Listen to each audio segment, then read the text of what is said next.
Imagine waking up one morning and realizing that your life isn't your life anymore. Not just a different city, not just a different country, a completely different world. And worse, you're not the heroine, you're the villain. The kind of villain everyone hates, the one destined for a tragic ending. Now imagine discovering that your fate is already written inside a game. And no matter what you do, the system keeps pushing you toward disaster. A palace full of dangerous men, a jealous heroine trying to destroy you, a brother emperor who might turn against you, and a world where even the smallest mistake could lead to execution. But what if the villain suddenly changed? Someone who refuses to play the game the way it was written. Someone who will rewrite the story, even if it means fighting the system itself. Because this time, the villain doesn't want power, she just wants to survive. But escaping fate won't be easy when every character around her still remembers the monster she used to be. And the game is far from finished. It all began on a quiet morning. As the sun was shining through the window, the phone suddenly rang loudly. The girl picked up the phone, and a voice announced the game had begun. She realized that she had found herself in the world of a harem game and couldn't remember how she had fallen asleep the night before. The lady looked around and realized that this room was completely unfamiliar to her. A guy was lying on the bed next to her, called her highness, and asked if she was awake. The young man asked if she was cold and why she needed a blanket. The girl cried out, refused, and he asked anxiously if he had done something wrong during the night. She said that wasn't the case, and suddenly noticed the red-haired guy without clothes. The guy put on a robe and smiled, asking if she wanted to look again. The man smiled and asked what dirty rumors she had heard again. I said it was a farce, said goodbye, and headed for the exit. The girl stopped him and demanded that he first explain what was going on. The blonde young man addressed her highness again, and she remembered him. The guy started crying and begging for forgiveness, feeling guilty. She noticed that his body was covered in wounds and tried to calm him down. The lady said that if he had done nothing wrong, there was no need to apologize. She couldn't let him suffer, and asked if he understood her. The girl decided to figure it out. The room was livable, the language unfamiliar, but for some reason understandable. She suddenly realized that the body did not belong to her, and decided that it was a dream. Text appeared in the air saying that the prince had been forced to share his bed with Princess Eldria. She asked the guy if he could see the system message in the air. Realizing that he couldn't see it, the girl decided not to ask any more strange questions. She calmed down and began to analyze the game notification. It said that the prince who had sworn his love to her was forced to be with Eldria. The red-haired lady asked who had just left. Hearing the name of Prince Edson Volota, she remembered the message and suspected a game. The cursor moved on its own, congratulating Prince Volota on completing the quest. An error message appeared. She had been reborn as a minor character in an Otome game. When she woke up, she realized that she had become a minor character, and it seemed like reality. She thought that the chance was slim, but she needed to figure out how to get back home. Message: Prince Volota became her ally, but his hatred could destroy everything. The girl realized that someone was still playing with this body. The naked guy asked if she was okay. He told her that she was the princess of the Viot Empire and the heir to the throne. The girl was surprised and asked if the emperor had no other heirs. The young man explained that the emperor had mistresses, but he did not recognize his children. She asked about Edson and whether he had been forced. The guy replied that she did not refuse men, but loved those who resisted. After the capture of Volota, she declared the prince her military trophy. He particularly resisted the order to share a bed with her. The girl understood. Edson loved the real heroine of the game. Such drama is common for game characters, but it's scary to see. She admitted that she sounded like a bad princess and asked why he was there. The guy replied that he was her concubine and she had taken him in. The girl thought that the princess had obviously treated him badly. She asked Nadrik if she could trust him. Days later, the maid noticed her highness's strange behavior. The maid was surprised to see the princess outside her room. The maid was frightened, thinking she had made a fatal mistake. In 3 days, the heroine learned a lot about the world and clothing. She did not know whether she should get used to the life of Eldria's enemy. She realized she had become the villain of a harem simulator with a sad ending. Her only chance of survival was to use the system hints. She ordered her maid to bring Edson Volota immediately. The red-haired man was surprised to hear her call. The princess invited him to sit down, and he said that this would be his last favor. She guessed that he was expecting further humiliation. He coldly said that she had gotten what she wanted. The princess understood. He was on the verge. The system offered a choice of actions. She learned the name of Rovia, one of the concubines. The girl regretted not choosing the other option. The system reported that Rovia had tried to kiss her. She was given a choice, to accept the kiss or not. She looked at Edson and told him to do whatever he wanted. He was surprised, and she offered to give him the land as a gift. The princess let him go, and even let him take his beloved with him. She wondered if he would decide to run away. Suddenly, Edson grabbed her by the neck. The princess ordered him not to interfere. She offered to let him do whatever he wanted. He threatened to kill her if she touched his beloved. He swore to reveal her true cruelty to the world. The girl asked if he really knew her. He knelt down and asked her to spare Uriel. She understood. He did not hate her, but the former owner of the body. The girl thought that she herself had become a victim of this game. She said mockingly that she could make his threats come true. She knew Uriel was cheating on him in the game. The princess said that he had simply bored her. The maid noticed that her mistress looked pale. The maid introduced herself as Hess and was given permission to leave. Lying in bed, the girl thought about the changed fate of the game. The system congratulated her on Rovia's slight affection. The red-haired man accused her of the deaths of innocent people. She said she would tell him where Uriel was now. Edson demanded silence. The princess declared that Uriel was now with her concubine. She knew that this would destroy their trust. The system reported that Rovia's interest had decreased. Rovia began to doubt her sincerity. Her comforting skill weakened due to her inattention. The girl irritably decided that she didn't care anymore. At night, Nadrik's voice woke her up.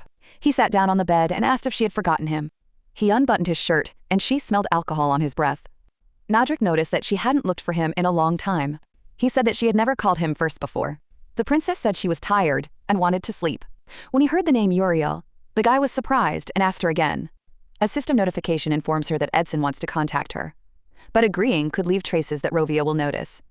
If she refuses, Edson is capable of making an offer she cannot refuse. She has several options. Refuse, using a lie to get out of it, get in touch anyway, or just cry. The main character smiled slightly. She thought that crying for no reason was a bad idea and mentally labeled Uriel as hopeless. After all, from the outside, it looked as if she was trying to sit on two chairs at once, between Edson and Rovia. The princess touches his face and quietly says that he is just the same.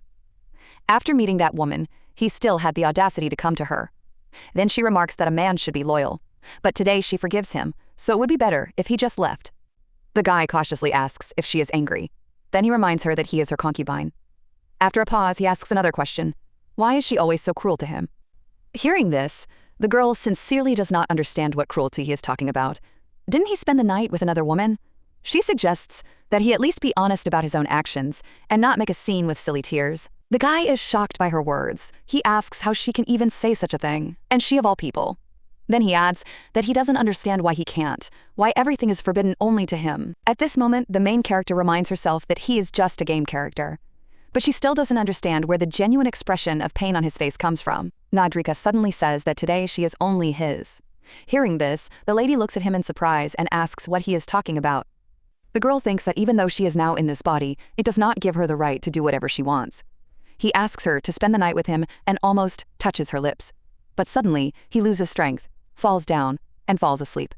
A system notification informs her that Rovia's feelings of doubt are automatically counted as a failure. An unknown error has been detected, and a penalty has been assigned. As punishment, Rovia Zeran's interest has been reset. Ruth Rovia Zeran is temporarily closed. Depending on the success of the hidden quest, this path may reopen later. After reading the message, the main character is very surprised. She sees the error notification again, but does not understand what it means. Suddenly, the girl hears knights addressing her. They say that something terrible has happened. She immediately becomes alarmed and asks what happened. The guard reports that Prince Vlad and one of the palace maids have just been caught trying to escape. At that moment, she realizes that a hidden quest has begun. The description says that on the verge of life and eternal sleep, the girl decided to escape at night with Edson. He lived in the palace and was known as the princess's lover. Now the whole world knows about his secret lover. And the heroine must protect the lives of Uriel and Edson from the princess's wrath. The maid whispers that her highness has even pressed the servants. No one understands what she is going to do with Prince Vlad. After all, he tried to escape from the palace with the maid. Another maid gloomily suggests that it could all end in execution. She asks if the princess would really go that far. After all, it would be difficult to find anyone in the palace more ruthless than her highness. The princess turns to them and calmly asks why they did it. Then she adds that, is this how they decided to ask her to send them to eternal sleep? Edson reminds her that she herself said she would let him go. The lady agrees that she did indeed say that. But she does not remember at all that she allowed them to escape. The man exclaims that he was scared. He was afraid that she would take Uriel away from him. After all, who knows what might come into her head? The lady calmly replies that she promised not to do anything. But when she looks at him, she realizes that he doesn't believe her at all. Then her gaze falls on the maid, and she realizes that she has finally seen her. Uriel is the main character of this game. There is no trace of fear on her face. She is not afraid of falling into an eternal sleep, because she is sure that she will not die at the hands of a minor character. The main character suddenly feels a strange sensation. She feels as if she knows this girl, as if they have met before. Edson says that she can send him into eternal sleep, but he asks her to let the girl go. Then he asks if his life is not enough to appease her anger. The princess calmly asks if that is really what he wants. Is this girl really so dear to him? Or is the life of a member of the royal family of Vilad worth nothing to him? The man turns to the maid and tells her that everything will be fine. He tries to calm her down. Then he looks at the lady again and repeats that protecting her is the most important thing for him right now. A system notification informs him that Princess Eldria knows the truth about his relationship with her concubine. Her patience is almost exhausted. The heroine must appease the princess's anger and choose her words very carefully. After all, Edson Voloda's life depends on it. Uriel chooses her answer and declares that she has no connection to Edson. She says loudly that nothing connects her to this man. Moreover, he simply dragged her along by force. The princess unexpectedly says that she will let them both go. The man asks in surprise what she is talking about. The lady explains that she will give them enough money to last them a lifetime, but on one condition. They must never return here. The main character thinks that as long as Uriel is around, Edson won't even think about revenge, and he certainly won't try to take her life. But with Uriel, it's more complicated. Edson alone is clearly not enough for her.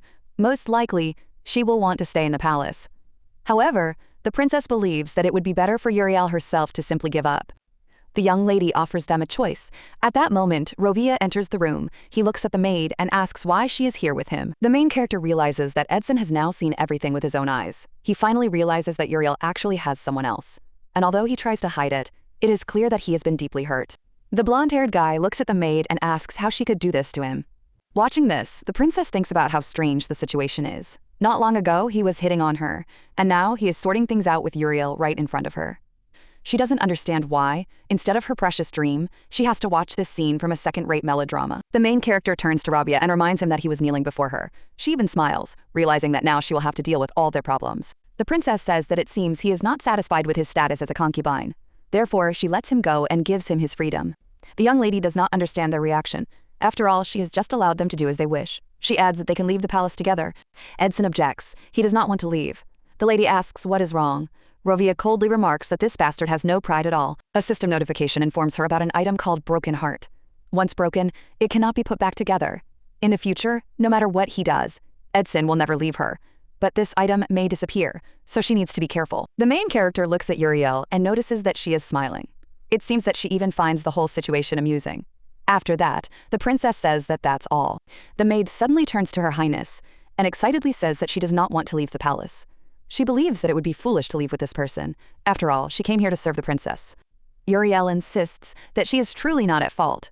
Therefore, she asks to be allowed to stay and serve her personally. At this moment, the princess understands her intentions. It seems she is trying to find her weak spot, but she believes that Uriel is greatly mistaken. The maid continues to say that she did not want to run away at first, but this man forced her to. Edson asks her to be quiet. He understands that she does not want to leave or risk falling into an eternal sleep. Now she suddenly declares that she dreams of serving the princess, and he sarcastically asks how many more desires their capricious Uriel has. The main character understands one thing. Even if she kicks Uriel out now, she will not back down, and in the end, she will try to send her to eternal sleep. Therefore, the princess realizes that she must deal with her before it is too late. Her Highness coldly says that Uriel can do whatever she wants, but she should forget about her position as her personal maid. The maid thanks her, and Edson suddenly declares that he will stay here too. Hearing this, the princess thinks of only one thing. It seems that everything is just beginning, and the real game is just starting. A system notification informs you that the quest at the crossroads of life and eternal sleep has been completed. Rovia's interest reset has been saved. Ruth Rovia Zaran has transitioned from the state of disappearance to the status of awaiting disappearance. As a reward, she has been granted life. Rovia asks Her Majesty why she is not asking him anything. She reminds him that she ordered him to leave, but he replies that even if he is against it, she still wants to throw him away. He adds that this is unfair. The princess asks what he expected. He betrayed her, but never answered for it. Then she asks him to name at least one reason why she should keep him around. The guy asks, in surprise, if she really thinks it's betrayal. He says she accepted his feelings, and he admits that his dreams started to fall apart the day he first saw her in the Imperial Library. The main character indifferently replies that she was just bored. She hoped that he would entertain her better. Then, she coldly asks if he can do it with another woman while she watches. After that first night, she never sought to meet him again. Then the guy realized that the princess had made him her concubine, and it all turned out to be just a dirty game. Her Majesty says that he can return when he has sorted himself out. For tormenting him before, she will give him enough freedom. And she herself thinks that she has enough problems without that. After all, she still can't send Uriel to eternal sleep. Even if this decision could lead to her demise, even if it was the only way to get out of the game, she is simply incapable of taking another person's life. The girl hopes that the game will end with a normal game over without any casualties. They still exist in the same world. Therefore, she cannot take such a reckless step. She feels like she has missed her last chance, but then she thinks that maybe everything will turn out well after all because she managed to send her away. The main character realizes that now she can keep an eye on Uriel while she is in the Imperial Palace. The next day, Nadrika asks Her Highness if she is awake. Then she informs her that she has brought water. The young lady thinks that among all the people she has met here, he is the only one who still treats her warmly. The guy asks if she is okay. She has noticeable dark circles under her eyes. She replies that she's been very tired lately. She thinks that since her rebirth in this body, she's been constantly tormented by insomnia. It seems that this is the reason for her fatigue. The girl reflects that this is not the first time she has heard this question from her loved ones. But what about them? She suddenly notices a bruise on his neck and asks if she did it. The princess realizes that the situation seems awkward, but she doesn't want to dig into the past and cause even more discomfort. Nevertheless, she asks if she left the bruise. The young man assures her that he is receiving treatment. The lady calmly says that whatever it is, he should not lie to her. The young man repeats that he is indeed receiving treatment and would never deceive her. The lady says she will believe him. Then she asks the maid where the doctor who is treating him is. The maid replies that Her Highness is forbidden to touch the imperial family's property. Such are their traditions. The young man adds that everything is fine because he usually treats himself. The princess says that she seems to have forgotten something. She orders the medicine to be brought. The maid looks at her in surprise, and the lady calmly asks if she is also forbidden to touch him. The maid is frightened and quickly says that she will bring everything right away. The young lady turns to Nadrika and orders him to undress.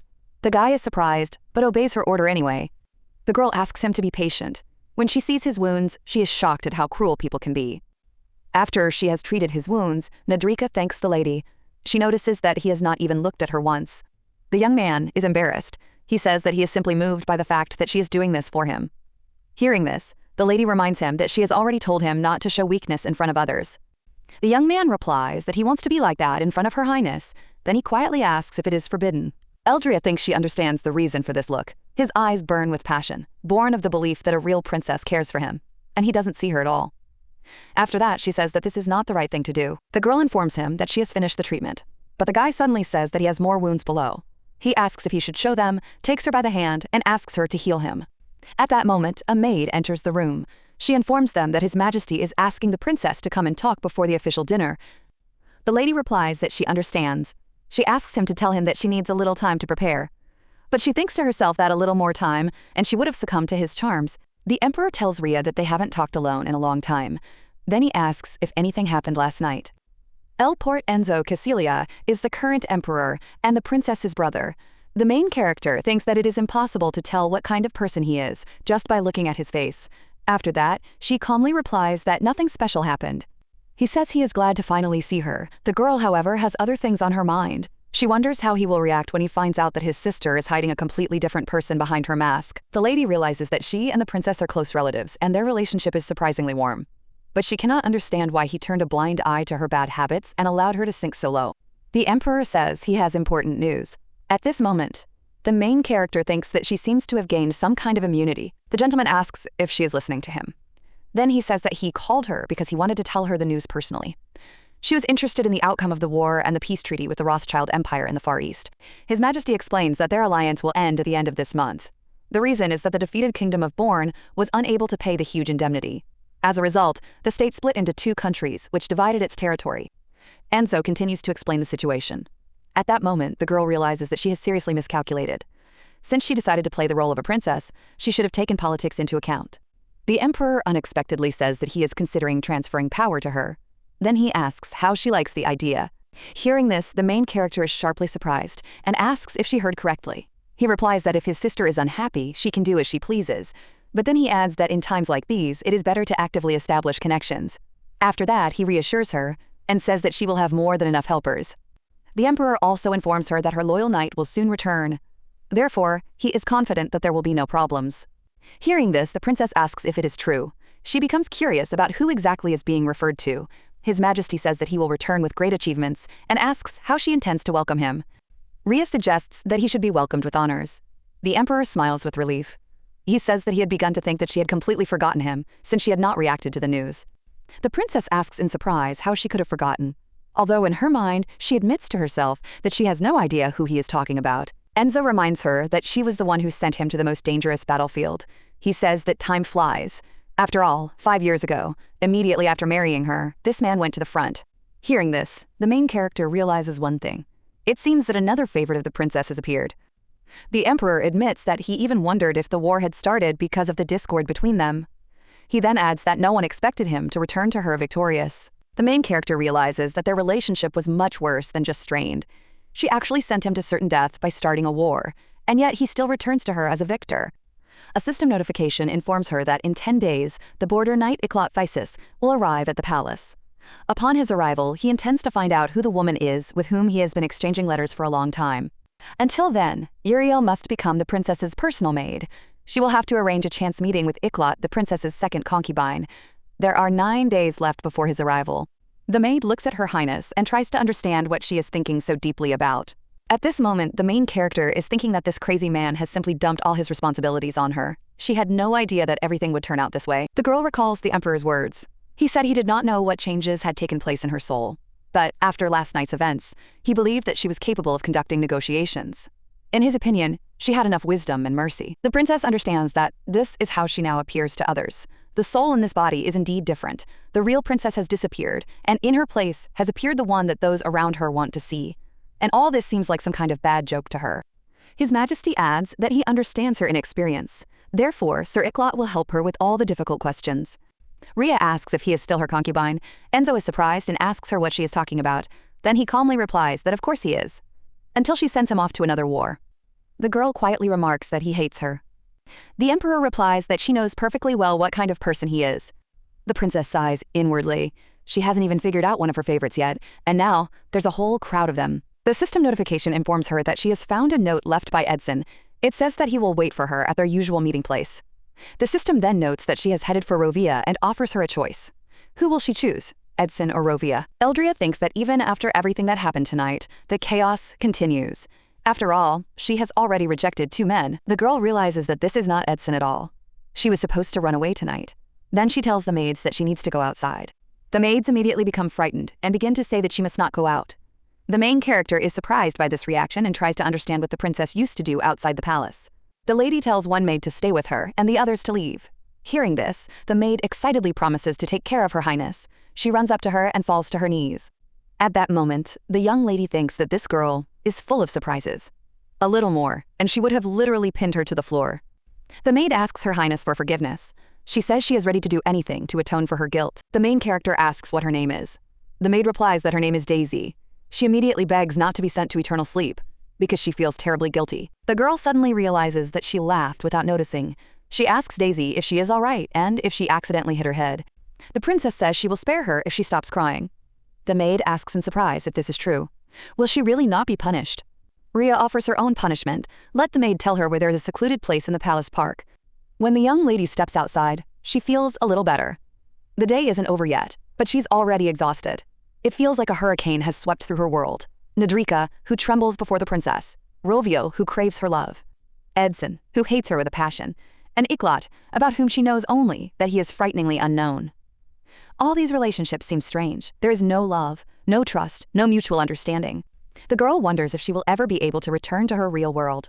And what will happen if she has to live forever in this fictional world as a princess? Eldria doesn't know what to do next. Suddenly, she notices a familiar figure standing by a tree. It's Edson. The system reminds her again of Edson's note. He is waiting for her at their usual meeting place. She heads towards Rovia and once again faces a choice, Edson or Rovia.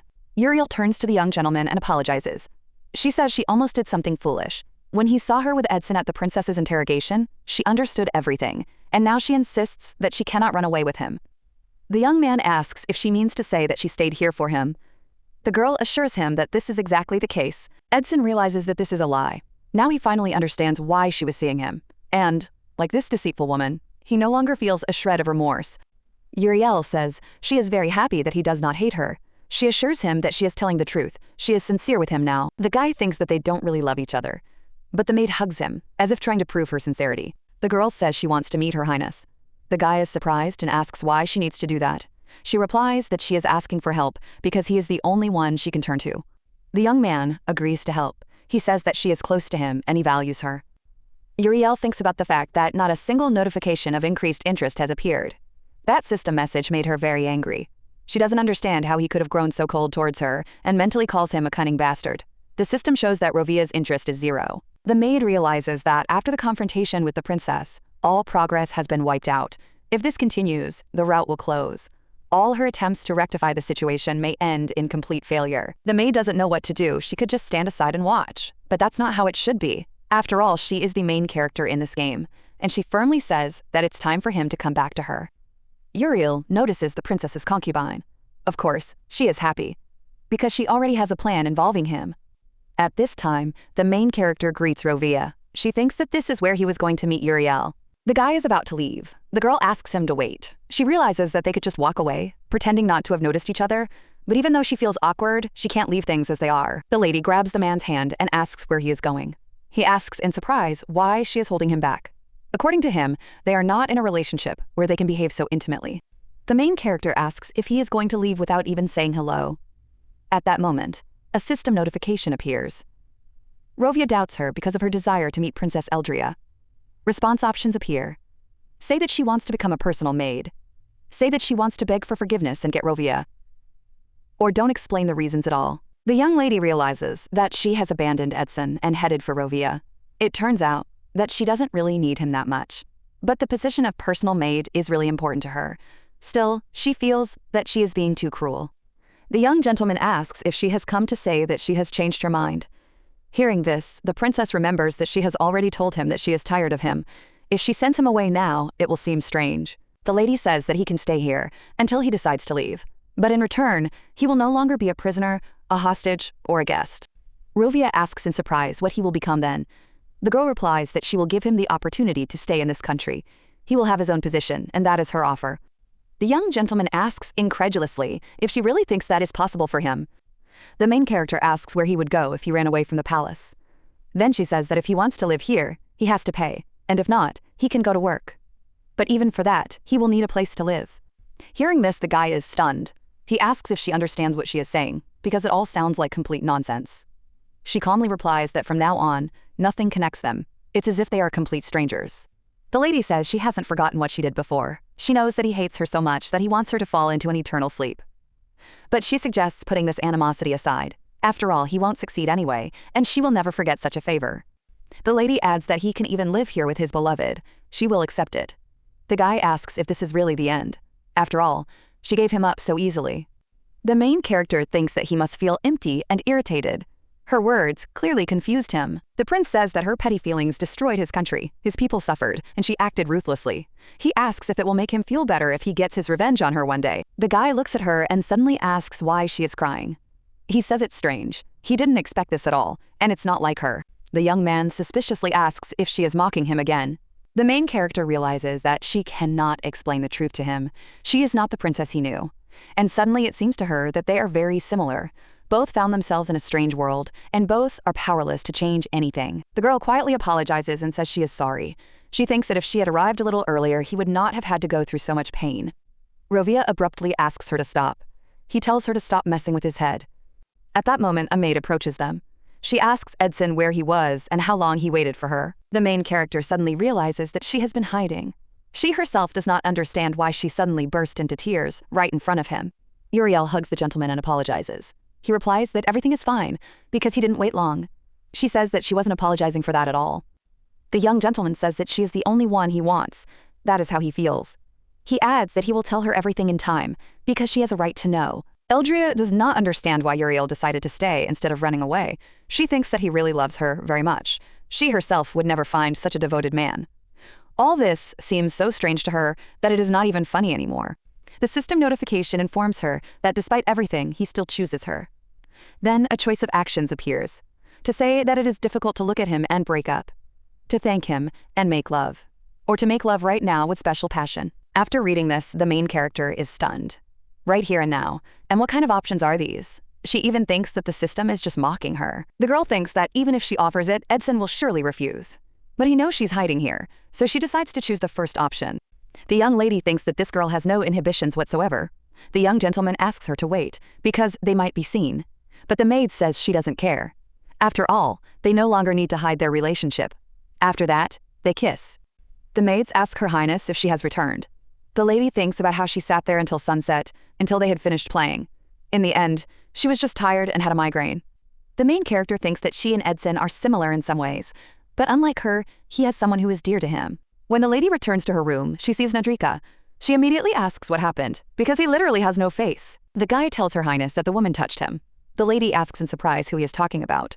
She thinks that Nadrika considers her to be a princess who has lost her memory, and therefore thinks that she knows this woman. The lady asks if he is talking about Uriel. At the same time, she wonders if Nadrika is one of Uriel's love interests in the game. The princess asks him directly if he slept with her. The guy immediately exclaims that he did not. He says he would never do such a thing. The main character looks at him and thinks that even when he cries, he is incredibly beautiful. You could watch him forever. And it seems that he is not close to Uriel at all. The lady asks who dared to touch her concubine so brazenly. Nadrika replies that everyone knows one thing. Even if they start harassing him, they will still tell Her Highness about it. The lady asks why he kept quiet before. He replies that she would have sent him to eternal sleep. The young lady asks if he thinks she is capable of doing that now. The guy replies that he does. Then the main character asks where exactly the woman touched him. The guy looks at the lady awkwardly. In response, she suddenly kisses him. He says he doesn't remember. But if she tries again, maybe his memory will come back. The girl kisses his hand and asks if that's where she kissed him. He sits quietly and doesn't even move because he clearly likes it. Suddenly, a man held by guards bursts into the room. He addresses Her Highness and declares that he is a gentleman from the House of Lebanon. The knight explains that this man insisted on meeting her. They tried to chase him away, but he broke in anyway. The gentleman falls to his knees and says he is sorry. The princess replies that it is enough and orders him to be taken away. Hearing this, the man begins to shout and demands that they take their hands off him. He declares that they have no idea who he is. He then turns to Her Highness and asks why she is pretending not to recognize him. After all, he is her favorite and she promised to grant him status soon. The princess coldly replies that this will not happen. She then orders him to be locked up for the night. The man screams in horror that he cannot believe it. He continues to scream and threaten.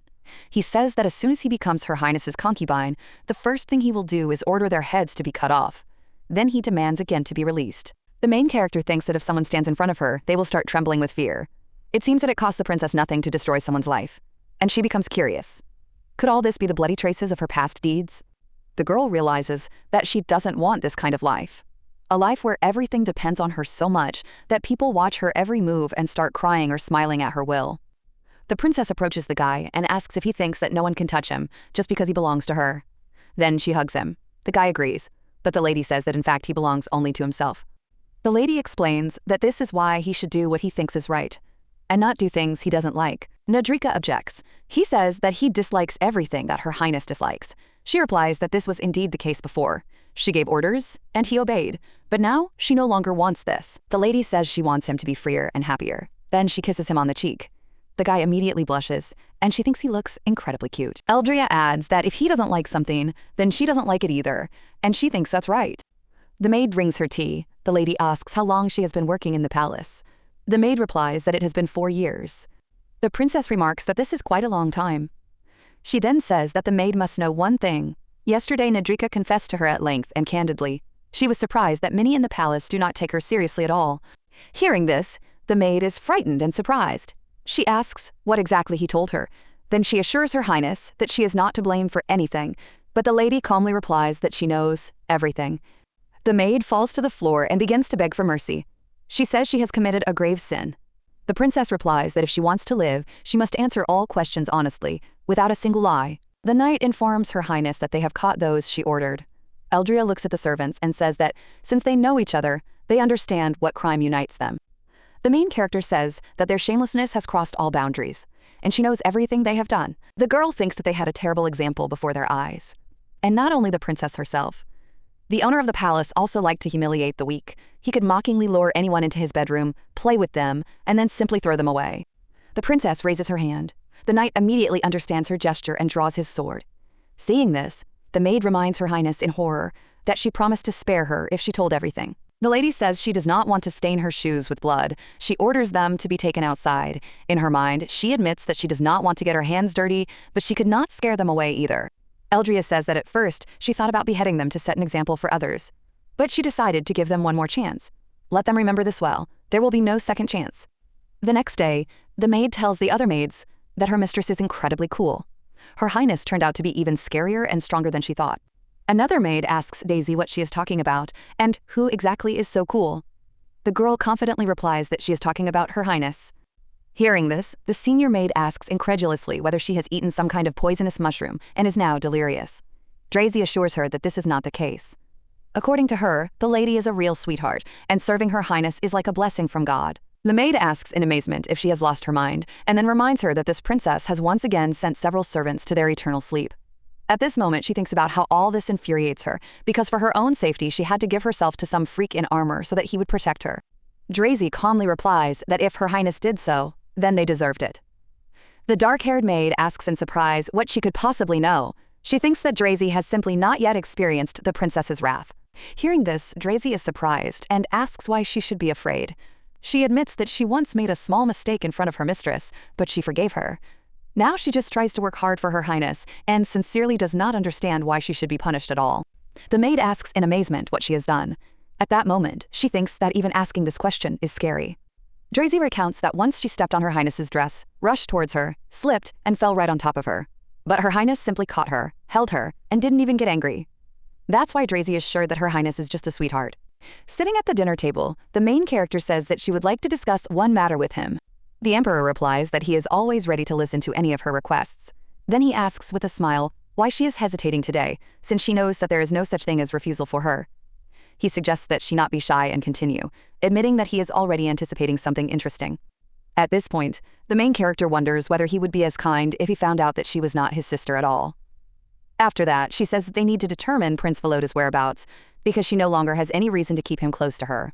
Enzo agrees that this is reasonable. He notes that keeping a man who has been entertaining himself with the servants around her could reflect badly on her authority. The lady replies that if the status of her concubine does not suit him, then it is worth finding another place for him that corresponds to his title. The lord considers this a good idea and promises to think it over. Ria adds that she decided to keep the maid who was going to run away with him. She begged for a chance to prove her loyalty. The emperor calmly informs her that the maid's name is Uriel. Hearing this, the girl asks in surprise how he even knows the name of some maid. His highness explains that he receives reports on everything that happens in the palace. And, by the way, he notes that she is a real beauty with black hair and scarlet eyes. Hearing this, the main character realizes that he has cleverly changed the subject, but she begins to suspect that the emperor is clearly interested in Uriel, and she becomes curious to see if a connection will develop between them, as happens in the game. The princess asks Hess how things are going. She replies that she has taken care of everything as she was instructed. A few days ago, the main character said that she heard everything while waiting for them. Therefore, tonight they must be ready to leave the palace. The lady says she will spare them, but that does not mean they will escape punishment. Hess reports that she has prepared documents for their immediate dismissal. The princess explains that they will actually be transferred to another location, where they will become her eyes and hands. At the same time, they are strictly forbidden from communicating with their former colleagues. The lady warns that if it turns out that they are hiding something from her again or trying to deceive her, they will have to pay for it. From this moment on, their lives belong entirely to her. The princess orders her maid to send the people to the imperial palace this time. They need to find out if His Majesty has encountered Uriel. The next morning, the main character looks at the guy and thinks that he sleeps like a real angel. She admits to herself that she watched him all night and still couldn't get enough of him. The girl realizes that in this strange and unfamiliar world, his feelings have become her only support. Nadrika wakes up and wishes the lady a good morning. She asks if he had a good rest, then kisses him tenderly, and thinks that without him it would be impossible for her to endure everything that is happening. The main character feels that she is gradually getting used to life in the palace. She even catches herself thinking that she is lucky to be a princess, and not just a simple servant. The maids, seeing her highness, note with surprise that the pantsuit suits her incredibly well. At that moment, the young lady thinks that she cannot simply copy the behavior of a real princess. She needs to maintain a balance between her personality and her image, so that the differences are not too obvious. Daisy looks at her mistress and realizes that the princess has dressed up for a walk again, so she decides that she must accompany her and serve her during the walk. The girl notices that the faces of all the maids immediately show how much each of them wants to go with her. After that, she asks if anyone would like to keep her company. The maid tells the princess that the weather is beautiful today. She has made tea for her and carefully hands her the cup. Drazy happily says that she is very happy that her mistress took her with her. The lady replies that she is pleased to hear that. The maid says that she has woven a wreath of flowers for her. The princess says that it is very beautiful and asks her to teach her how to weave one like it. A few minutes later, the lady is already making her own wreath of flowers. Seeing this, the maid says admiringly that she has real talent and asks if she will give this wreath to that person. The lady asks in surprise who exactly she is talking about. Then she clarifies whether she means Nadrika and why she does not call him by name. Drazy explains that the name of a person associated with the imperial family cannot be spoken so easily. Therefore, everyone refers to him simply as that man, and she does the same. Ria asks if they at least call him her husband. The maid replies that he has an unofficial status. Usually, husbands are called by their last name, but he does not have one because he used to be a slave. Therefore, she assumed that the expression, that man, was just a nickname given to him by the palace servants.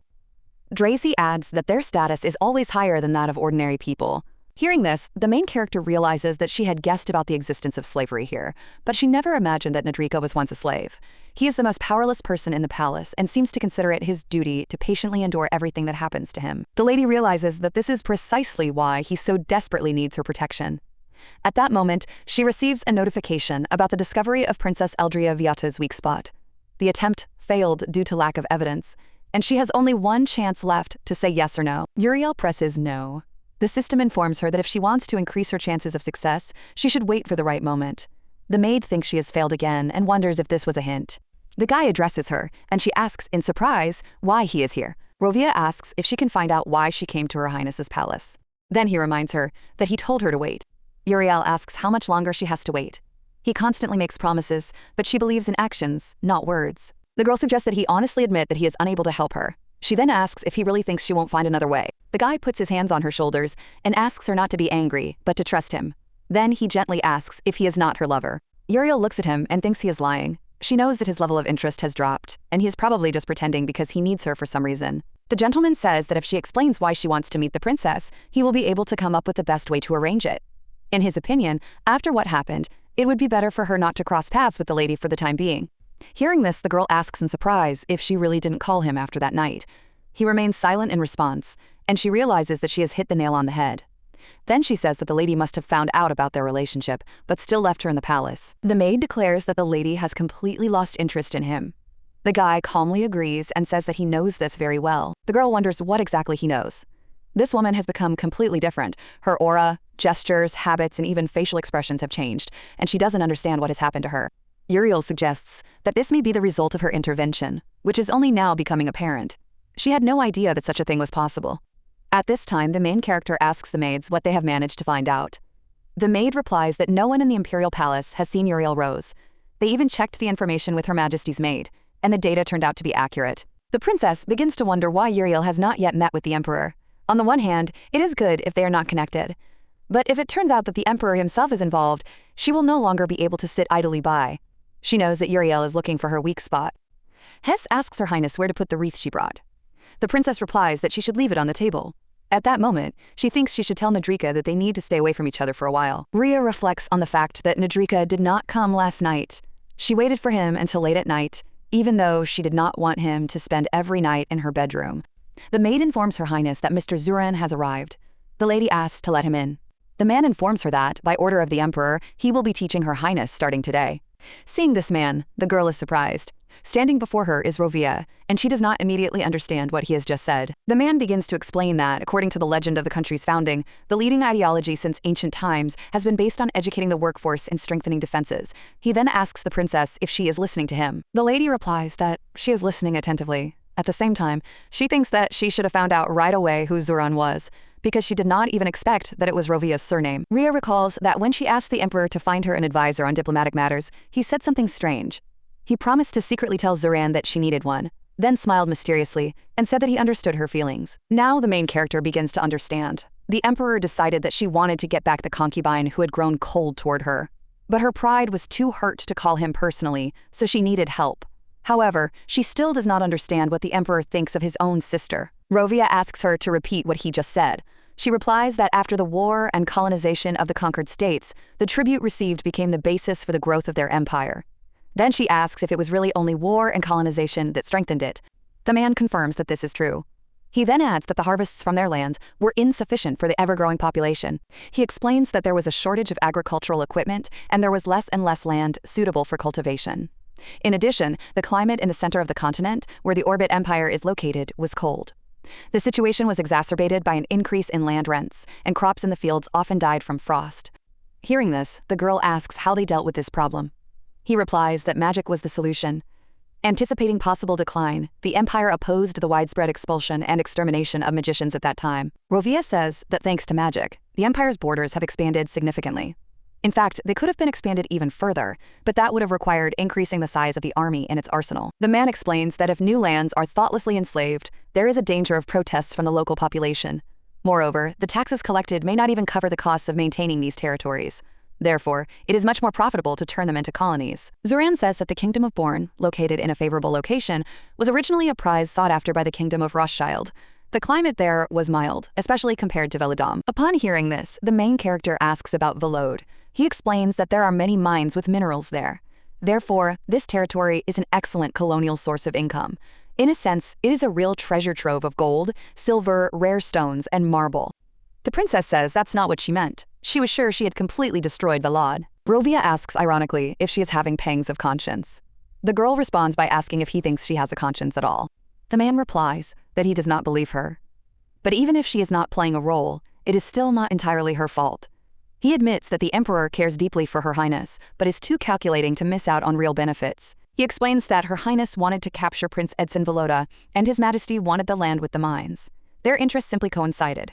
The emperor was not just fulfilling her whim. He then adds that remorse does not suit her at all. Rovia asks if she is going to ask him for forgiveness, and if it is too late for her to feel remorse.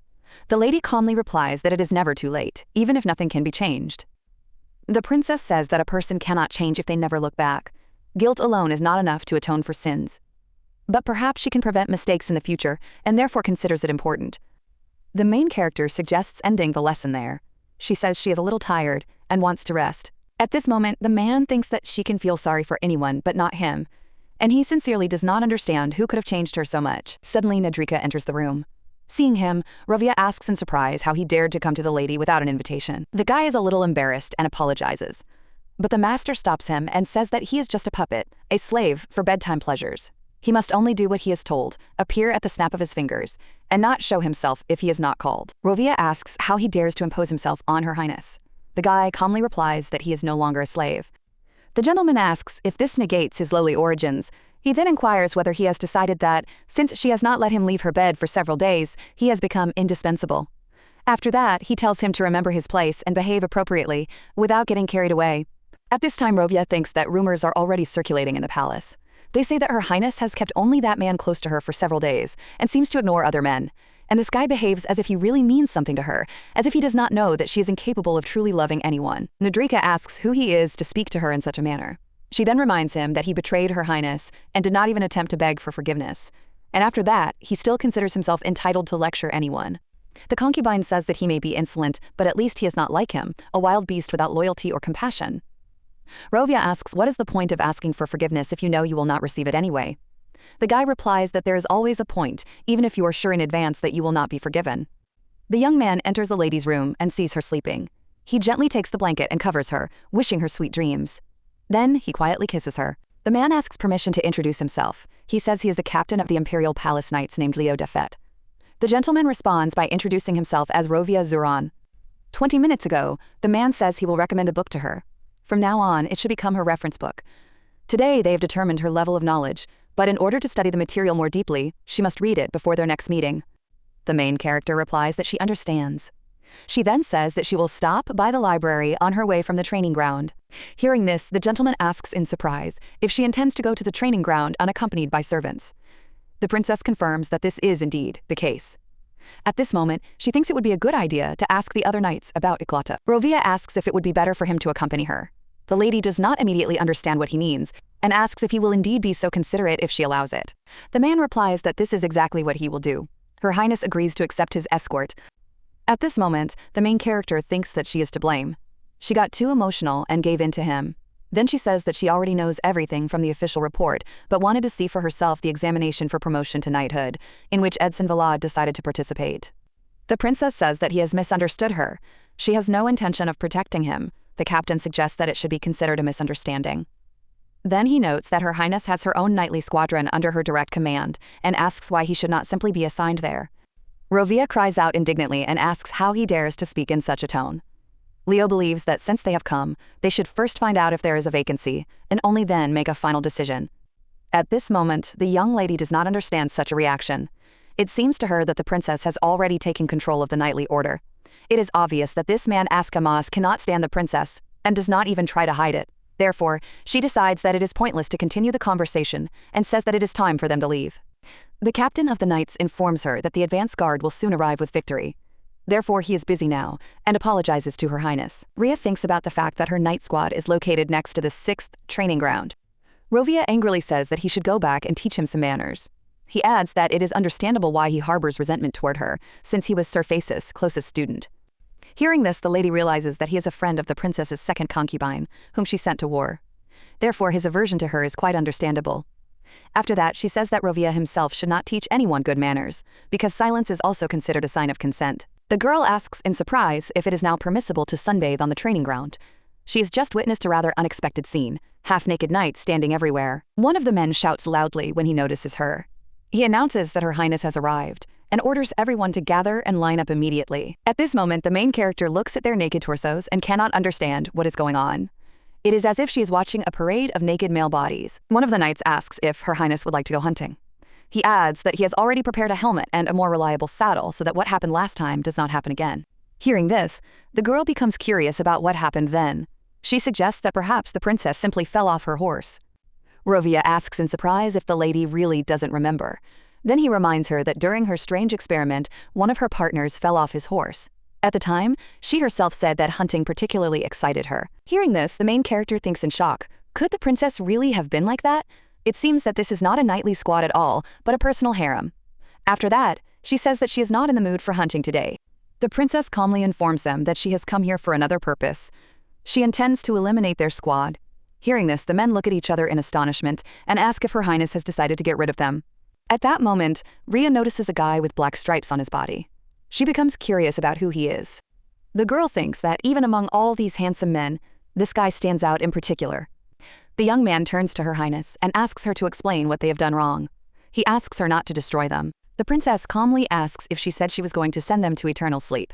She then asks them to answer a simple question and tell her what they see as the meaning of their lives.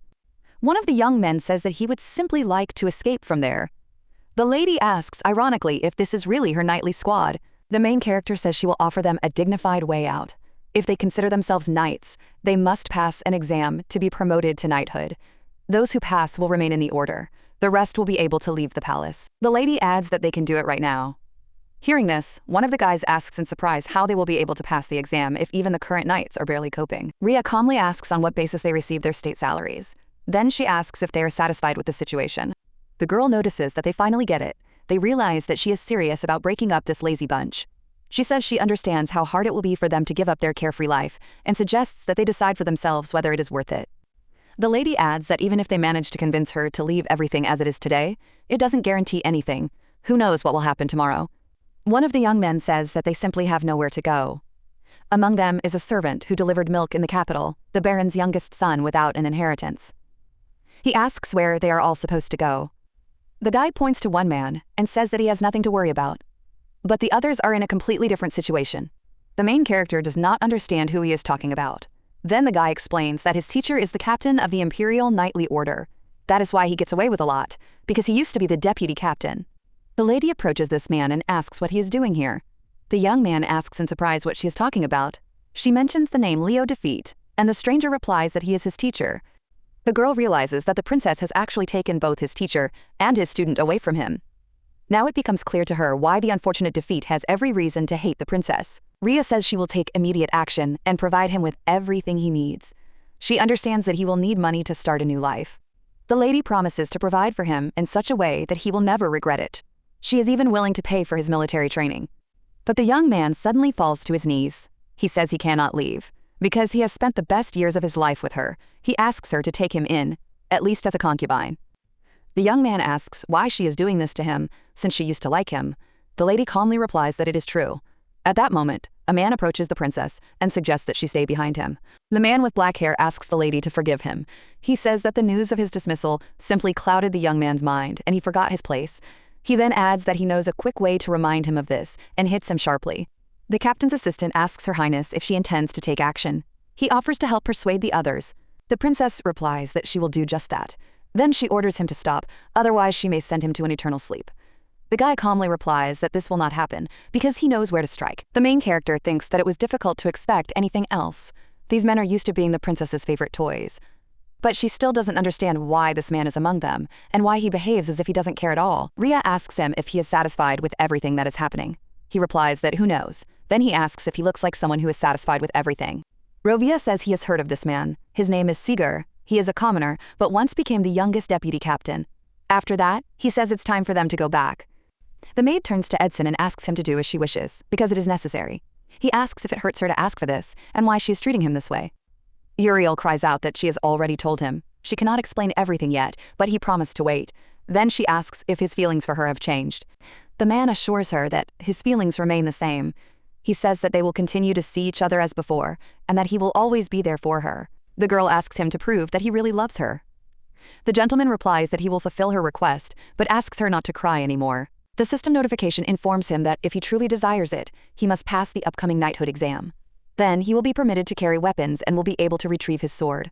The system hopes that he will make the right choice. The message continues that the unforgettable feelings have moved from a state of anticipation to a stage of awakening. However, progress is currently 0, and access is temporarily unavailable because the system has put this state into idle mode. The princess hears a noise and sees the maids grabbing Uriel. She indignantly asks what they are doing and why they are forbidding her to be here, since she is a palace maid. The maid indignantly says that she is not even allowed to pass by. Dracy replies that she is obviously standing there for a reason. Then he asks if she is going to sneak into the princess's chambers and asks her not to cause any trouble. Another maid suggests taking her away from there as soon as possible. At that moment, the lady comes out and asks what is going on. Uriel addresses Her Highness and says she has a proposal. It concerns Edson Volota. She assures the princess that she will not regret listening to her. The princess orders the two maids to leave, and Uriel tells her to follow her. The maid says that Her Highness spared her. Therefore, she wants to thank her for that.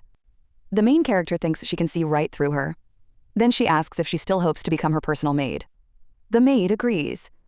Then she adds that she talked to Mr. Vlad, and he is ready, as before, to come to her every night. She asks if she would like that. Ria says she doesn't know how she managed to convince him. Then she indignantly asks how she could have done that to him. Uriel looks at the lady in surprise and asks what she is talking about. The princess replies that he loves her. She asks if that is not enough and how he can be so greedy. The young lady realizes that in order to achieve her goal, Uriel forced this man to come to the bedroom of another woman. Moreover, to her enemy. She suggested this to him, looking him straight in the eye, and probably cried again to convince him. Uriel asks if Her Highness has so little that she owns but does not even use. She then adds that it annoys her that she owns Edson's feelings and can order him to give her his heart. Ria sharply orders her to shut up if she values her life. She then says that he will never belong to her, and she will have to accept that.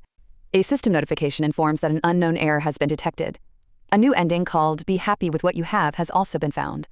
The message explains that changes in the princess's behavior have revealed a hidden ending. If they choose it, they will be able to escape the shadow of eternal sleep hanging over them and get out of the whirlpool of fate. However, then the paths to endless glory and untold riches will be closed to them forever, as will the routes of Rovia Zaran and Iklophasis. The main character offers Uriel a choice. The well-known ending of the game awaits them, but the question remains whether they will ever return to their world or remain here forever. Perhaps only quiet peace awaits them. A system alert warns that there is no turning back. Therefore, you need to think carefully and choose to be happy with what you have. This is the only happy ending in which they will not have to send each other into eternal sleep. Uriel chooses not to choose. She says she has nothing to lose. The system informs her that the hidden ending of being happy with what you have has been destroyed. The girl says she only suggested it because she wanted to be helpful. Every sleepless night, she thought about how she ended up here against her will and just continues this game because she has no other choice. The main character thinks that she once considered them to be similar. She hoped that if they revealed the truth to each other, they would be able to help each other. But Uriel made her choice without hesitation. Uriel addresses Her Highness and thanks her for listening to her. Then she says that she is sorry that she was unable to repay her. After that, she says goodbye and leaves.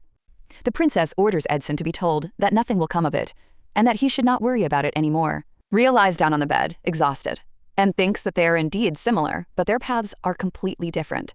She wonders if there really is no other way out. Drazy, seeing Uriel, asks in surprise what she is doing here. After all, she is forbidden to appear in this place. The maid replies that the ban has been lifted. Drazy asks in amazement how this is possible, since yesterday there was such a commotion because of her. The dark-haired maid says that Drazy is talking nonsense. She adds that one should not lie like that, especially when it comes to Her Highness. She concludes that their mistress is indeed a generous person. Uriel says that she and the princess have talked. Now she has become her personal maid and is carrying out her first assignment. Drazy asks in surprise what she wants from her. The maid replies that the task concerns her because Her Highness said that she cannot simply enjoy her company. Hearing this, the maid is surprised. She does not understand why the princess did not tell her about this herself. Uriel explains that it is a secret matter. The task is very simple, but it must be carried out as discreetly as possible. All that is required is to deliver this note to one person at court. At that moment, the princess abruptly snatches the note. She says she does not remember giving such instructions and decides to see what is written in it. The lady reads the note. It says that Sir Telluris is sending a gift as a token of greeting to dispel her fatigue after a long journey. Rhea says that now everything is clear. This girl is very young and inexperienced, which means she is completely to his taste. Uriel addresses Her Highness and asks her to wait. She assures her that she will explain everything and asks her to listen to her. The main character grabs her by the neck. She says that the note is written very convincingly. If something had happened, everyone would have believed that she did it. Then she asks if that is what Uriel was counting on. The young lady thinks that the system alerts actually prompted her to take this step. Last night, one of the servants was convinced by her storytelling talent. Rhea realizes that as soon as she stepped outside, Uriel immediately sprang into action. Now she is curious to know what exactly she was trying to find out. A system notification reports a dirty rumor. They say that the Marquis from the south, Telluris Brita, is taking maids he likes from the palace. Now it becomes clear how she was going to use this information. Rhea asks why she needs all this, and what benefit she will gain from destroying this trusting girl. Then she demands an answer. The system notification informs us that this is Drazy Friend's weak and useless spot. This is not an error, but such an insignificant weakness that the system considers the attempt a failure. Moreover, it only angered the princess, and the system is advised never to mention it again. The main character recalls that she first saw the system window revealing the weak spot when she was on a picnic with Drazy. Now she understands that someone could have blabbed about them, and if it weren't for the intervention, this girl could have been seriously hurt. The princess asks if this girl is just a lifeless person to her. She does not understand how anyone could do such a thing, and considers it an extremely despicable act. Uriel justifies herself and says that she did it for her sake. She wanted to earn her forgiveness and help her win the favor of the aristocrat, because he wields real power in the south. The main character replies that since it was for her sake, she will give her a chance to earn forgiveness. Then she says that she will go instead of Drazy. At that moment, a woman enters the room and addresses Uriel. She asks how she dared to leave her place and if she understands what she is doing. The princess looks at this woman and tries to understand who she is. The woman bows her head before Her Highness and introduces herself as the head maid of the imperial palace. She asks for forgiveness for her disrespect. The head maid personally stands up for Uriel. Then she tells the maid that, following someone's orders, she still had to inform her that she was going to Her Highness's palace. The maid asks Her Highness if she is angry about this. Rhea responds with surprise, asking what is going on here. A system notification informs her that this is of interest to the emperor. He is intrigued by the girl who took 2 men away from the princess and yet avoided her wrath. As long as the emperor shows interest in her, no one in the palace will dare to harm her. However, the emperor is extremely fickle. He can easily lose interest. Therefore, she needs to successfully survive 6 chance encounters while his attention lasts. If the quest is completed successfully, a special route for Elport Enzo Cecilia will open up. The young lady realizes that the emperor of this country himself is interested in her. The main character reminds him that she is still waiting for an answer as to why the maid is here. At the same time, she thinks that the special route has appeared for the first time, and she becomes curious about what will happen if the emperor unites with Uriel. The princess assumes that in this case, he may even decide to send his own sister to eternal sleep. Therefore, she realizes that she can no longer sit idly by and wait for her end. The head maid apologizes again for the inconvenience. The lady replies that she does not need her apologies, and if she came for Uriel, she will not be let go so easily, at least not without punishment. The maid asks Her Highness to calm down. Then she says that the servant was acting on His Majesty's orders. She was the one who gave the order, so she is prepared to take the punishment in her place. Hearing this, Rhea realizes that it is complete nonsense. Uriel was trying to expose a weak spot, and the emperor could not have been involved in this, but the system notification clearly stated that he was interested in her. Therefore, the head maid is simply covering for her, hiding behind the emperor's name. The princess asks if it was really His Majesty's order, and if she was not confused by the content of the note. The lady realizes that the head maid has probably guessed what Uriel was trying to do, but she still stands her ground. The head maid replies that it is difficult for her to understand His Majesty's true intentions. She says that he is indifferent to the aristocrats on the outskirts and may have been trying to establish relations with them on her behalf. She then adds that the emperor has already expressed his desire to meet with this servant immediately. The maid believes that he will decide what to do with Uriel after she appeared at Her Highness's palace in defiance of the ban. The princess cries out and declares that it does not matter whose order it is her palace, and only she decides what to do with the people inside it. After these words, she announces that she is going to the emperor, but until she returns, no one is to move from their place. Her Highness orders the guards to take the maid into custody. Until she returns, the girl must be closely watched and not let out of sight for a second. The emperor turns to Ri and says that her visit was a pleasant surprise for him. The main character looks at him and immediately realizes that he has already been told everything. After that, she calmly asks if he wanted to see Uriel. Enzo thinks for a moment, then says that it is unfortunate. After that, he asks if his secret assignment upset her. Hearing these words, the girl immediately realizes that this is a lie.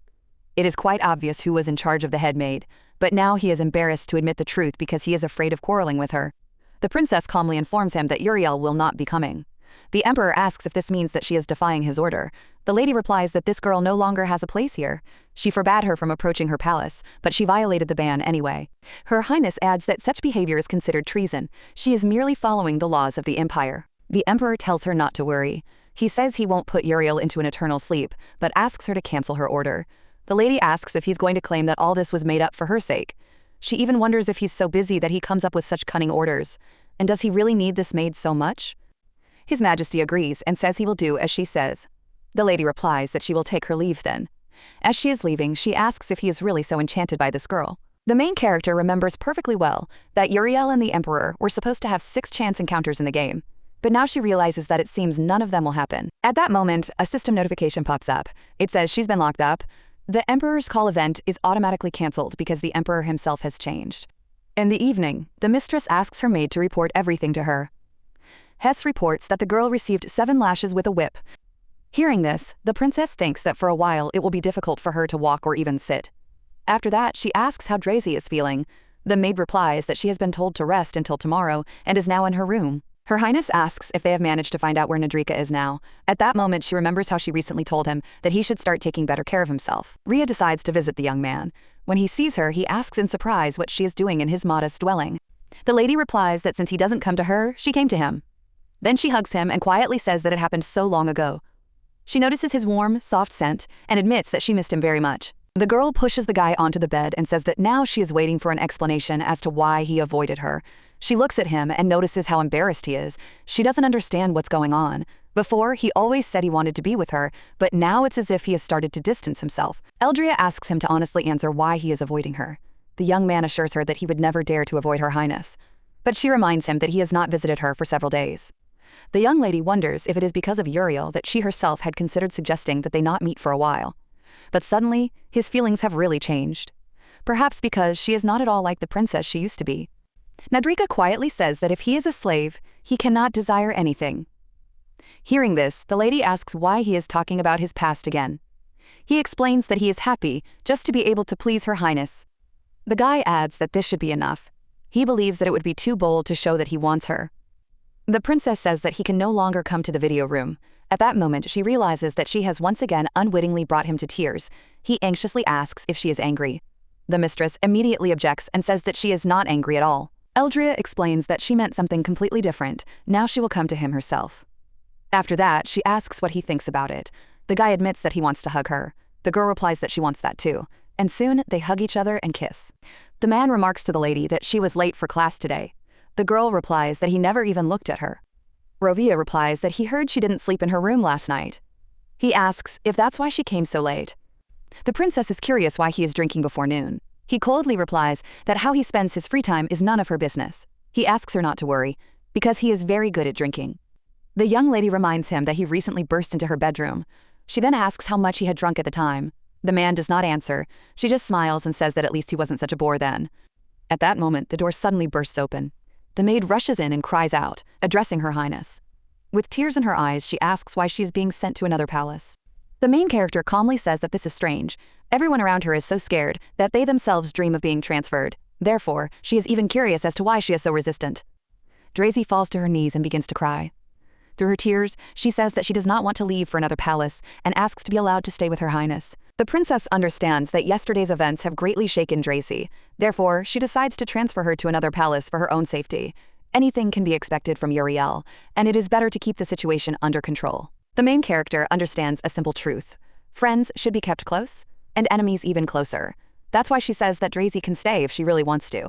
After all, she doesn't hate her. A system notification informs her that the confinement status has been cancelled. However, the state of helplessness still remains. Edson Villard comes out to meet her and escort her to her room. But then she might miss the chance to discover a hidden event. A choice appears. Should she go with him? The answer options are A. Refuse. B. Go with him. C. Ask him to walk with her. Ria reflects that she expected to have to do something after leaving the dungeon. A system notification asks where she will go. The options are A. The palace garden. B. The emperor's bedroom. C. Uriel Rose's room. The lady chooses the palace garden. When the girl arrives in the garden, she turns around and notices a maid. She realizes that no one has even given her painkillers, and the girl can barely move. But Ria believes she will have to endure it. It is too lenient a punishment for what she was going to do to Dracy. The princess recalls a system message she saw earlier. It said that the emperor is extremely fickle. She could easily bore him, so she needs to successfully hold 6 chance encounters while his interest lasts. The guard informs the lady that His Majesty has just gone to the garden. The girl realizes that she had to go out in the middle of the night to find out everything. Eldria realizes that, if necessary, she must prevent Uriel and the emperor from meeting. If she has to, she will cause a real system crash. Uriel asks with interest whether this hidden event is a meeting with the princess. Then she adds the question of whether she has come to put her into an eternal sleep. The main character responds with surprise, asking why she would want to get her hands dirty. The maid says that she has been wondering all this time why she was spared. She then asks if it is because she does not want to quarrel with Prince Villard. Ria asks if that is what she really thinks, and that is why she believes she can do whatever she wants. The maid wonders what is holding her back. Perhaps she is afraid that her secret will be revealed. The princess takes a step closer and asks if she is afraid of her. Then she says that all she needs is a reason. If she sees that the girl truly deserves to die, she will get rid of her immediately. Therefore, it is better to think carefully before deciding to do something despicable again. Uriel calmly thanks Her Highness for her kind advice. The lady replies that she will see how well she has understood her words, and suggests that she simply disappear. The young lady hopes that this conversation was enough to prevent Uriel from meeting the emperor. A system notification congratulates her and informs her that the chance encounter has been completed. The main character reads a new system message. It says that Uriel bumped into the emperor while staggering to her room. The emperor was confused. If she doesn't interest him right now, he'll just leave. A choice appears. A. Pretend she doesn't recognize him. B. Invite him to her room. C. Pretend to faint. The girl chooses to faint. A system notification informs her that everything went well and his level of interest has increased. Ria thinks it's not surprising. It's unlikely that anyone would calmly walk past a girl who has lost consciousness, but she is still amazed at how crazy fast events are unfolding. It's as if the emperor was already ready to fall in love. The princess realizes that she tried her best to prevent their meeting. But when she reads the message about reaching the required level of interest to open the route, she realizes that all her efforts were in vain. The young lady decides that it is too early to give up. There are still 5 meetings left before the route is fully unlocked, and an idea comes to her mind. Perhaps she needs to fight not Uriel, but those behind the system notifications themselves. When the lady wakes up, she realizes that it is already morning. Another sleepless night has passed. Suddenly, she notices a bird, comes closer, and asks in surprise where it came from. The girl notices that something is tied to the bird's leg. She takes the note and quietly reads the name, Aiden Frank. The maid asks in surprise if she just said, Aiden Frank. Then she adds that she just came to clean up. Ria asks if she knows this place. Dracy replies that of course she does. It is a large guest house in the city. She even stayed there once when she left the palace on an errand. The main character looks at the note and realizes how bold it is. Someone wasn't afraid to send a carrier pigeon directly to the princess's chambers. What's more, she is secretly summoned to a meeting at a guest house outside the palace.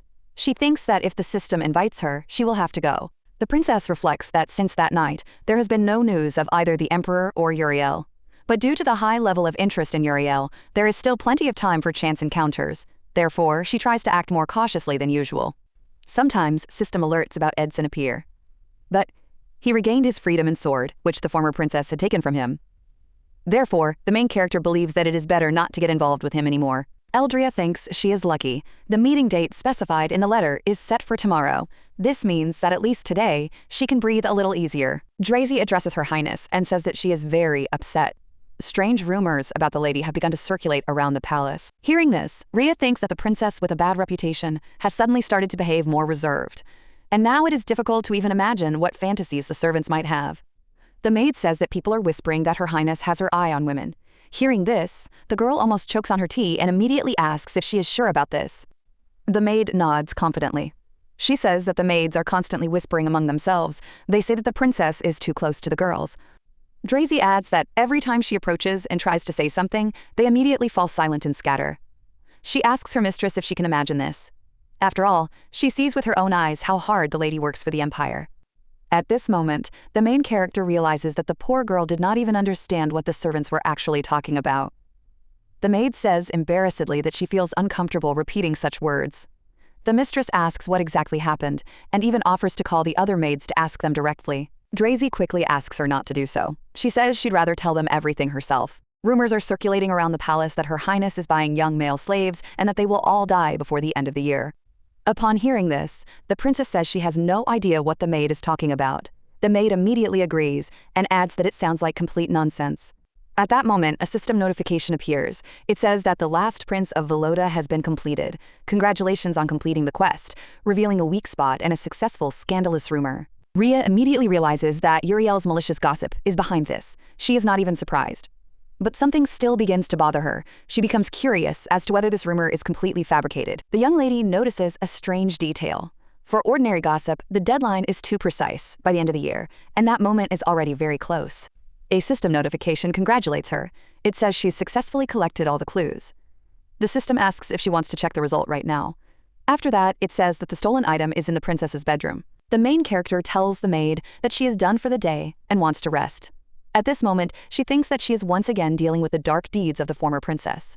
She becomes curious about what exactly the princess took and from whom. The girl thinks that it could hardly be something belonging to a simple servant. Otherwise, it would not have been kept right in the bedroom. Therefore, she begins to think that this is the very secret that Uriel was not supposed to uncover. Rhea ponders. What if the rumors about the princess are true? It turns out that she is the only one who knows nothing about it. And Uriel, with her gossip, simply made everyone remember the old truth again. The system message mentioned 3 scandalous rumors. The girl realizes that the last rumor is the key one. But she is still curious about the scenario of this game and what Uriel is really trying to achieve. The lady reflects that Uriel's goal is quite obvious. She wants to bring the princess to complete ruin.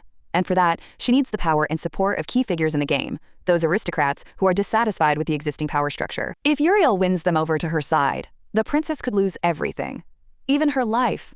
Even though she is the sole heir to the throne, that will not save her if the majority of the aristocrats turn against her. Then even the slightest reason will be enough for a coup. The main character finally understands why all these rumors and searches for weaknesses were necessary, and why Uriel seduced the princess's men. They were the perfect candidates for the role of witnesses. A system notification announces an unexpected quest. Iclot Thesis enters the capital, leading a victorious procession. In a letter, he asks for personal information about Princess Eldria, but whether to respond or not is her choice. A. Skip. B. Don't skip. Rhea realizes that Iclot Thesis is returning. It was this man who corresponded with Uriel and gathered information about the princess. The girl is not sure if she can simply ignore this event and avoid a new threat. The maid addresses Her Highness and asks if she called her. The princess asks her to come closer. Then she notices with surprise that Dracy is already dressed and asks if she is going for another walk. The lady says that she herself is going to leave the palace. While she is away, Dracy must keep a close watch to ensure that no one enters. The girl arrives at the right house and realizes that this is the very place that was indicated in the message. Before her is an inn called Aiden Frank. The woman meets the lady and greets her respectfully. She apologizes for inviting her here in such a disrespectful manner. Then she admits that she has been following her for some time. The main character thinks that if she hadn't come today, there's no telling how they would have tried to contact her again. Sooner or later, they would have given themselves away anyway. Therefore, she needs to see with her own eyes who these people are and what dark deeds connect them to the princess. Only then will she be able to understand what to do next. The lady with green hair tells the owner that she brought her. The man exclaims joyfully and says that it is a great honor for him. He adds that he hasn't seen her in a long time and asks if she had to wait long. Rhea does not understand what is happening. She asks if it is not dangerous to meet during the day. The man replies that, on the contrary, it is safer. During the day, the streets are full of people, so it is easy to get lost in the crowd. Especially now that the guards have become too fierce, especially at night. The princess tells him not to waste time on empty talk and to get down to business. The man smiles and remarks that her tone suggests she has run out of medicine, and it seems she has already suffered greatly. Hearing this, the main character is genuinely surprised. The man continues and says that even if she insists, he still won't be able to change anything, so he suggests she shouldn't worry. Their people were supposed to deliver everything to the palace. He adds that she should know this. Everything must be done strictly according to their rules. They send a message, and she arrives at the appointed time. Rhea ponders. The princess has enormous power. If she really needed the medicine, she could simply take it by force. But everything turns out to be much more complicated. The delivery is made secretly, and if anything is revealed, the supplier will be under attack, while the princess herself will remain in the shadows. The girl realizes that she was called here to get a receipt for payment. Judging by the man's words, the former princess was constantly dependent on this medicine, and Rhea comes to the conclusion that her weak spot is drugs. Eldria ponders. Since she found herself in this body, she has done without all of this. She even thinks she is lucky that the former princess's addiction has not been passed on to her, and she does not understand whether this is another systemic error. The man suddenly asks if she wants to see the newly arrived children. After saying this, he orders them to be brought in. Several young men enter the room. Chains jingle at their feet. The man notices her expression and asks what's wrong. Surely there isn't anyone among them that she likes? At this moment, the main character realizes that the rumor is true. She asks where these slaves come from. The man calmly replies, Vilad. Upon hearing the word Vilad, the princess buys all the young men. She wanted to refuse this scoundrel's offer right then and there, but she couldn't let these innocent children die. Now she has to figure out what to do with them next. The man suddenly asks the lady to step aside a little because she is blocking his view. The girl does not understand why there is suddenly such commotion. She becomes curious as to why such a crowd has gathered on the street since early morning. Suddenly, she hears joyful cries. People are saying that the Empire's Order of Knights has returned. Rhea realizes that they are already here, even though she thought they would only arrive tomorrow. The crowd cheers and shouts that this is the hero who brought them victory. People joyfully greet their victor, Eclata faces. At that moment, the princess realizes that she must return to the palace immediately. She must be there before this man appears. The maid tells the gentleman that he cannot enter the princess's chambers. He is surprised and asks why. Then he asks if Her Highness really said she did not want to see him. Eclat turns to the head maid and asks if the lady has asked him to deliver any messages. His assistant cautiously reminds him that perhaps he should go to the emperor's audience, as the emperor is already waiting for him. Eklo immediately objects and says that he wants to see Her Highness first. At that moment, the assistant realizes that it is simply impossible to change his mind. The gentleman says that he must personally make sure that his mistress is all right. Hess cries out and orders him to stop, because Her Highness has not given any instructions regarding him. Iklo calmly asks that his arrival be reported to her. Then he coldly asks if all the princess's attendants are so incompetent. In his opinion, entrusting them with her care is simply unthinkable. After these words, he orders everyone to step aside and head straight for the lady's room. He asks if everything is all right with Her Highness, and then tells the maid not to stand idly by and to open the door. Dracy replies fearfully that she cannot do so without the princess's permission.